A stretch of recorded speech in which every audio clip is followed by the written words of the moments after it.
Pertanyaannya sama. Tentukan interval naik, interval turun, sama titik stasioner. Dan maksudnya stasioner itu jenisnya dan jenisnya ya. Jenis stasioner itu, jenis stasioner itu maksudnya titik balik maksimum atau minimum ya. Kalau nanti ada dua ya. Kalau tadi kan cuma satu titik, itu stasioner tadi, stasioner titik balik minimum gitu ya. Nah gitu ya. Dari fungsinya saya naikkan, fungsinya itu saya buat pangkat 3 supaya naik. X pangkat 3 minus 3x kuadrat ya, min 24 x plus 1. Oke, ini agak panjang. Nah, silakan teman-teman, itu silakan dicoba dengan alur itu tadi. Saya tunggu. Nah, silakan kalian bisa mencoba, lihat di atasnya tadi, terus nanti kita kerjakan bareng-bareng. Tapi dicoba dulu ya, paling tidak dapat alurnya dulu. Kalau di sini pangkat 3, turunan pertamanya pangkat 2.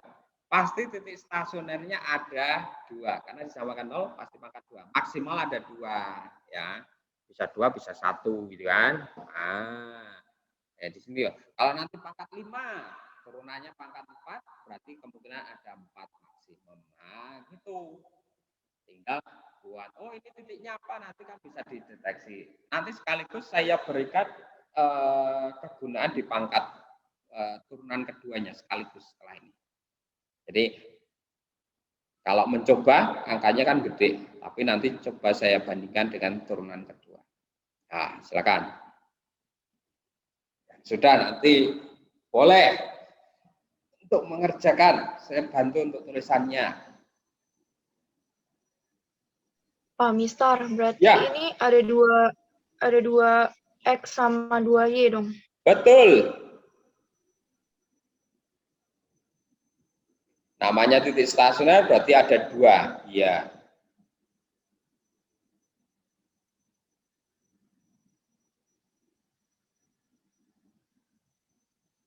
Kalau di atas tadi kan titik stasionernya cuma 1, karena parabola itu punya lembah, punya titik balik minimum atau maksimum saja toh. Tapi kalau pangkat 3 ya kemungkinan tadi kan saya berikan beberapa grafik gitu kan.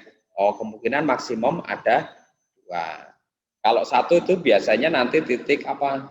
Titik belok. Kalau turunan pertamanya ternyata hanya ada pembuat nolnya hanya ada sama 1 gitu kan. Itu nanti namanya bisa titik belok gitu kan. Nah, jadi dari grafik tadi, oh ini grafik ini gini. Kan bisa saja pangkat 2 itu nanti hasilnya kembar, kan bisa saja.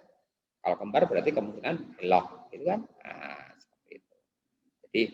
Jadi dianalat secara grafik geometri, gitu kan, untuk membantu.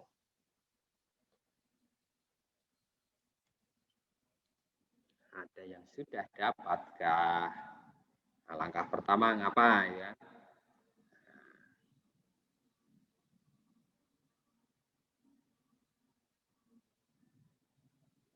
Langkah pertama berarti cari titik stasionernya, ya kan? Ini kan pembuatnya, berarti caranya adalah turunan pertama disamakan dengan 0. Kuncinya kan itu. Udah cari turunan pertamanya. Oh, kalau turunan pertama ya gampang, langsung toh. Oh, jadi kebetulan grafiknya di sini kan nampak ini ya. Kalau nanti grafiknya itu berupa pecahan, grafiknya akar, itu kalian bisa pakai gini, Pak. Turunan pertamanya samakan dengan 0. Berarti ini turunan pertamanya kan 3x kuadrat toh, min 6x min 24 ya. Sambil cek kalau saya salah terus ya. Samakan dengan 0. Ini bagi dengan 3. Intinya kita mencari pembuat 0 ya. Bagi 3 boleh? Boleh kan? Supaya gampang toh. 8 toh. Tinggal faktorin toh. Ngono toh. Jadi ini harusnya sudah ngalir ya. Oh ini gini, oh ini gini ya, ini ngalir. Berarti X-nya, nah, X-nya berarti selisihnya tandanya beda, berarti selisih 2, berarti 4 sama 2. Yang besar kan negatif gitu kan. Ini positif, berarti X pertamanya 4, X keduanya negatif 2. Udah. Nah, ini kalau mau dicari sekaligus titik, tidak apa-apa pasangannya. Nah, sekaligus saja ya, cari aja supaya tidak lepas. Berarti titik stasioner. Titik stasionernya untuk X sama dengan 4. Nah, ini dimasukkan di Y sama dengan apa? Yuk, masukkan di sini. Kalau saya lihat, ini kan tadi asalnya kan 3X. 3X kuadrat kan sudah turunan ya. Fungsi aslinya gitu kan, fungsi aslinya apa? Agak panjang ya. Nah, kalian masukkan ke fungsi asli, jangan turunan. X pangkat 3 min 3X kuadrat ya, min 24. Jadi jangan sampai salah masuk ya, plus 1. Nah, kalian masukkan di sini nih 4-nya, karena ini titik stasioner. Titik stasioner itu pada kurva gitu kan. Turunan dipakai untuk ngecek apakah naik, apakah turun, apakah stasioner ya. Gunanya kayak gitu. Kalau namanya titik stasioner berarti titiknya terletak pada kurva, berarti masuk di kurva. Ini berarti 4 pangkat 3 min 3 kali 4 kuadrat 24 kali 4 plus 1 gitu kan. Raw ya. Berarti 64 ya. Benar enggak? Salah.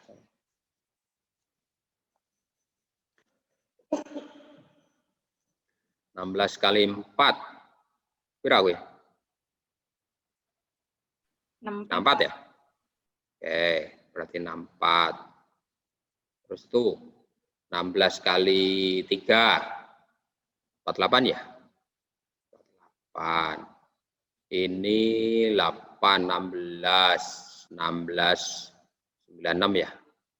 Plus 1. Tinggal dicari tuh. Pirawi.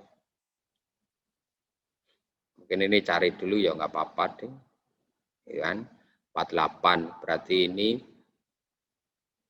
16 ya. 16. Ini minus 95 ya.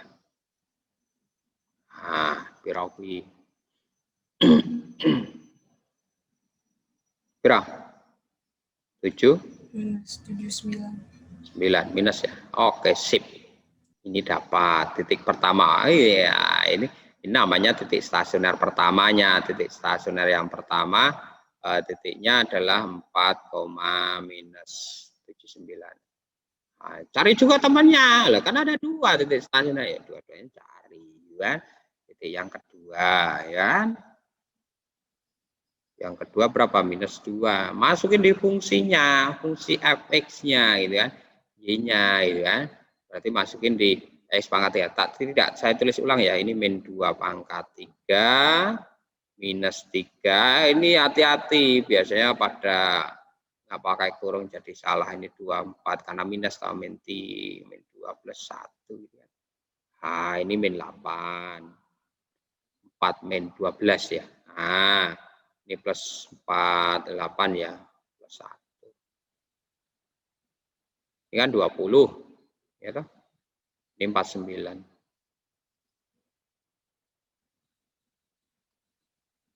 Berapa? 29 ya? 29 benar toh? Ah, berarti diperoleh ini titik ini apa? Ah, titik berarti min 2,29. Nah, jenisnya apa? Ya belum tahu deh. Nah, gitu. Maksimumnya mana? Sebenarnya udah tahu sih.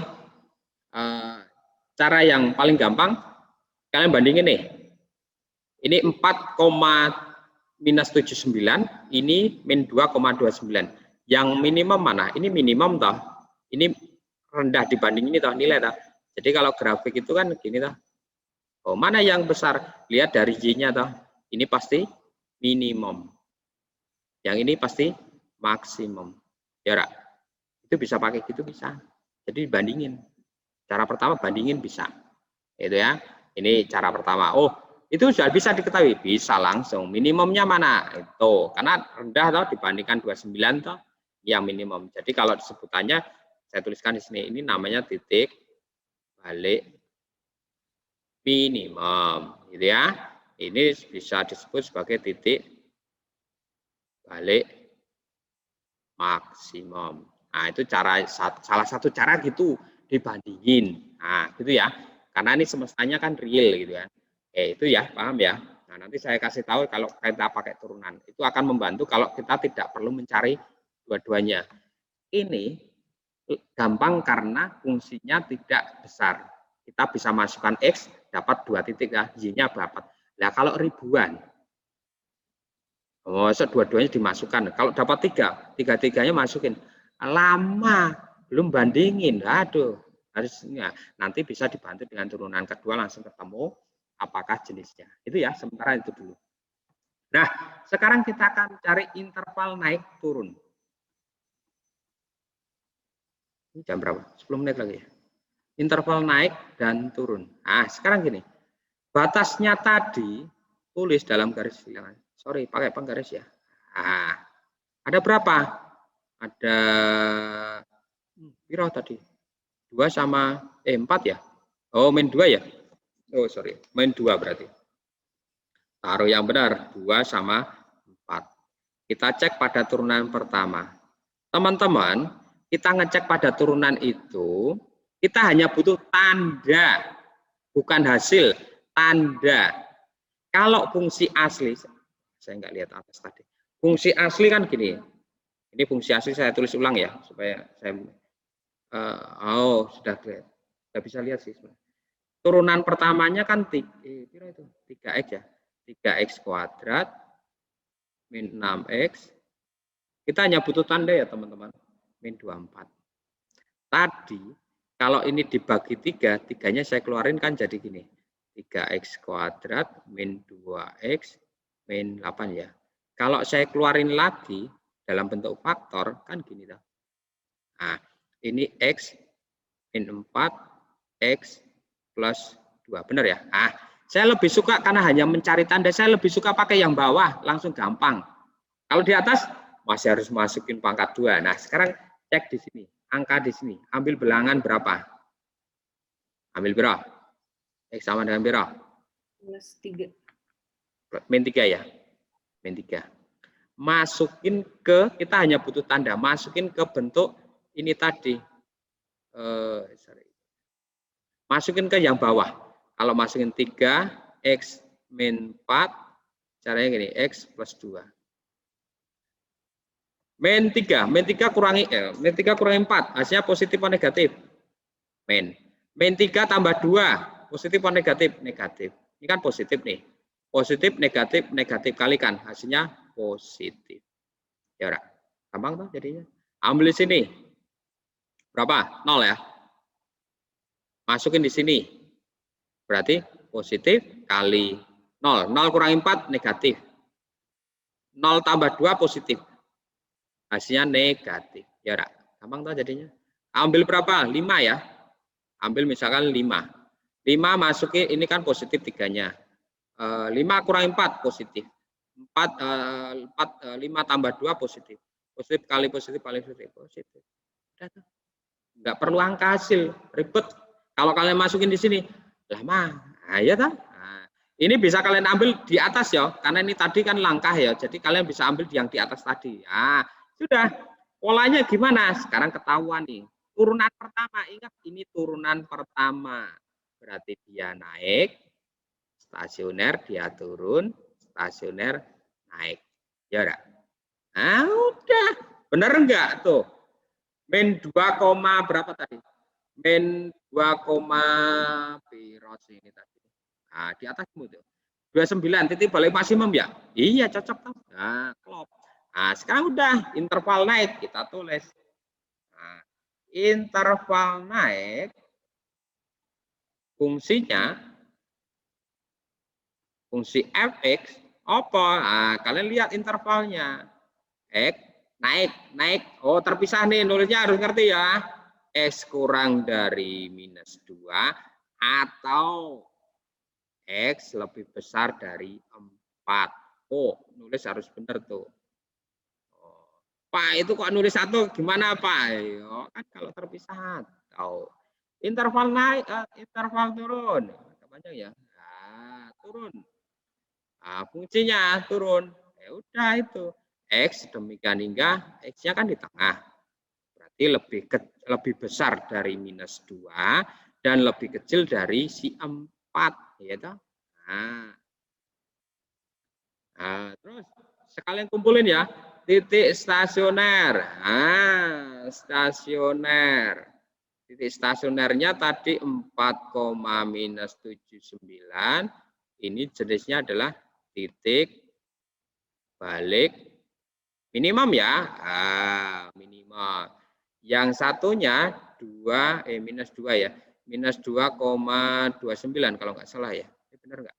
Cek ya, saya salah nggak itu tadi? 2,29. Nah, ini apa? Ini stasioner. Jenisnya apa? Titik balik maksimum. Maksimum. Udah selesai.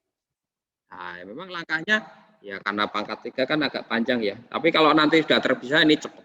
Alurnya yang penting dibangun alurnya mau pangkat 4 dan seterusnya. Terus teman-teman gini. Nah, ini membantu nanti kalau kita harus ngecek suatu titik itu maksimum atau minimum. Tadi titik stasioner kita bandingin ya. 4, titik stasionernya. Jadi titik stasioner tadi X sama dengan 4 dan X sama dengan minus 2. Misalkan kondisi seperti ini nih. Kita belum tahu nilai Y-nya, seandainya nih. Baru ketemu X-nya, Y-nya kalau kita tidak membutuhkan Y-nya, langkah salah satu cara ya dicari Y-nya, tapi kan kadang-kadang ribet. Nah, kita bisa ngecek dari turunan kedua. Kalau kita cari bahwa fungsinya adalah fungsinya tadi saya tulis ulang, X pangkat 3 minus 3X kuadrat minus 24 plus 1 ya. Turunan pertamanya apa? 3X kuadrat min 6X min 24 ya. Turunan keduanya kita bisa memakai turunan kedua. Ini adalah 6X min 6 ya. Nah, kalau turunan keduanya dipakai dengan memasukkan titik stasioner, kita ambil 4. Hasilnya apa? 6 kali 4 min 6. Berarti 24 min 6. Berarti di sini hasilnya kan 18. Itu positif. Kita bandingin. Dengan ketentuannya nanti sama nggak? Kalau turunan keduanya itu dimasukkan stasioner satunya min 2, diperoleh bahwa 6 kali min 2 ya. Saya beli cek kalau saya ada salah ya. Ini berarti min 12 min 6. Berarti hasilnya min 18. Berarti negatif. Artinya apa? Kita bisa tarik kalau turunan kedua itu dimasukkan nilai 4, hasilnya adalah positif, ini adalah titik minimum. Ya, coba aja tuh tadi. Kalau turunan kedua dimasukkan 4, berarti 2 ya ini. Min 2, hasilnya kan negatif. Maka ini disebut titik maksimum. Nah, jadi kalau kita diminta tentukan titik maksimum, ya cari aja turunan kedua, turunan pertama, ketemu stasioner, masukin di turunan kedua, akan dapat nilai X toh. Ya nggak perlu dibandingin toh, langsung aja. Oh ini X-nya gini, Y-nya gimana? Ya masukin aja, lebih sederhana. Itu kalau nanti soal cerita kadang panjang, gitu kan. Tapi kalian bisa dibantu dengan cara turunan kedua. Jadi ingat, turunan kedua kalau dimasukkan nilai A itu adalah hasilnya positif, ini adalah disebut titik minimum. Ingat dibalik ya. Nah, ya toh. Kalau turunan keduanya, jam berapa nih? 5:09 ya. Bentar ya. A ini adalah negatif, maka ini disebut titik minimum. Ini akan membantu. Maksimum. Ya, tambahan lagi. Nah, Pak, kalau turunan keduanya bernilai 0 gimana? Bisa tuh ketemu 0. Namanya titik balik ke titik belok. Itu. Itu ya teman-teman. Nah, itu sampai itu dulu. Nanti Ustaz, ya, Poro. boleh naik lagi nggak Pak? Oh, boleh. Silakan kalau mau di screenshot. Dari mana? Itu ya. Naik lagi Pak. Dari titik benar. Dari atas ya? Dari atas. Nah, lagi. Panjang banget ya? Enggak, turun Pak. Oh, turun. Oke, maaf. Sampai di mana? Turun lagi Pak. Oke. Ini turun gini ya? Iya, udah situ aja Pak. Oke. Bisa di screenshot dulu. Nah, setelah itu kita istirahat. Silakan ditulis. Keliling persegi panjang. Keliling persegi panjang itu adalah 60 cm. Ini pasti tahu sih. 60 cm. Kalau kita pakai turunan itu bisa membantu. Terus kemudian luas maksimum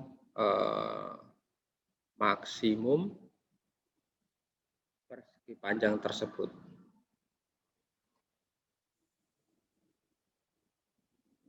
Nah, jadi kalau permasalahan seperti ini kita bisa menggunakan ini kan gampang sebenarnya ya. Ini bisa pakai parabola juga bisa, tetapi saya penjelasannya adalah dengan cara turunan. Kalau di sini ketemu keliling, di sini kan kelilingnya persegi panjang itu adalah 60. Jadi kalau keliling itu kan 2 kali panjang plus lebar gitu kan, sama dengan 60. Berarti panjang plus lebarnya itu sama dengan 30 ya kan. Nah, terus kemudian berarti kita bisa ubah salah satu, misalkan di sini L-nya. L-nya berarti 30 min panjang ya. Nah, ini kondisi pertama. Pertanyaannya adalah sekarang kita bicara tentang luas. Luas itu diperoleh dengan cara panjang kali lebar kan? Berarti L luas ya kan? Itu sama dengan panjang kali lebar. Lebarnya di situ adalah kita ambil dari yang di atas berarti 30 min P. Maka akan terbentuk bahwa luas itu sama dengan 30 P dikurangi P kuadrat. Nah, ini namanya fungsi. Fungsi apa? Fungsi luas. Jadi fungsi luas itu bisa ditentukan dengan cara minus P kuadrat plus 30 P. Kan itu. Sekarang kalau kita diminta mencari, pertanyaannya adalah tentukan luas maksimum. Nah, kita bisa pakai luas maksimum. Itu kita bisa pakai apa? Itu kan. Kita bisa pakai turunan pertama. Turunan pertama dari fungsi luas terhadap P ya. Ini kan P terhadap P. Itu disamakan dengan 0. Nah, itu kan stasioner ya kan. Kalau ini kan pangkat 2 ya. Stasioner berarti turunan pertamanya akan menjadi minus 2P ditambah 30 sama dengan 0 kan. Berarti artinya bahwa 2P itu sama dengan 30 kan. Berarti P-nya adalah 15.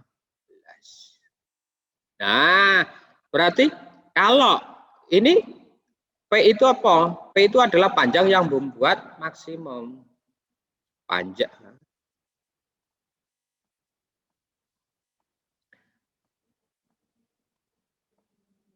P ini adalah 15 ya. P ini adalah panjang maksimumnya yang membuat maksimum. Nah, kita cari L-nya. L yang membuat maksimum berarti kalian lihat tadi di atas tadi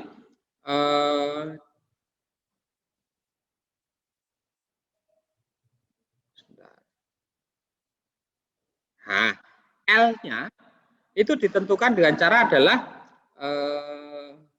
boleh dicari Kalau ini sih nggak usah dicari L-nya juga nggak apa-apa, gitu kan.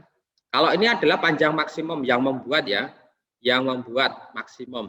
Nah, luas maksimumnya, nah, karena pertanyaan luas maksimum berarti pakai L toh. L ditentukan dengan cara apa? Min P kuadrat ditambah 30P. Kalian bisa masukkan di sini. Jadi minus dari 15 kuadrat, gitu kan, ditambah 30 kali 15. Maka ini akan diperoleh minus 225 ya. Ditambah 450, ya kan? Nah, tinggal dikurangi gitu kan. Ini akan ketemu 5, ketemu 2, ini juga ketemu 2. Nah, jadi luas maksimum persegi panjang tersebut adalah berapa? Ya 2, 2, 5. Misalnya tadi satuannya apa? cm ya. Berarti sentimeter persegi. Udah gitu. Jadi kita menggunakan turunan untuk mencari optimasi maksimumnya. Kalau di sini kan luas maksimum, gitu kan? Itu ya. Kalau kalian perhatikan di sini itu kan negatif pangkat 2 berarti begini kan. Ini namanya nilai minimumnya, gitu kan? Nah, seperti ini. Itu ya. Pemahamannya kan gitu.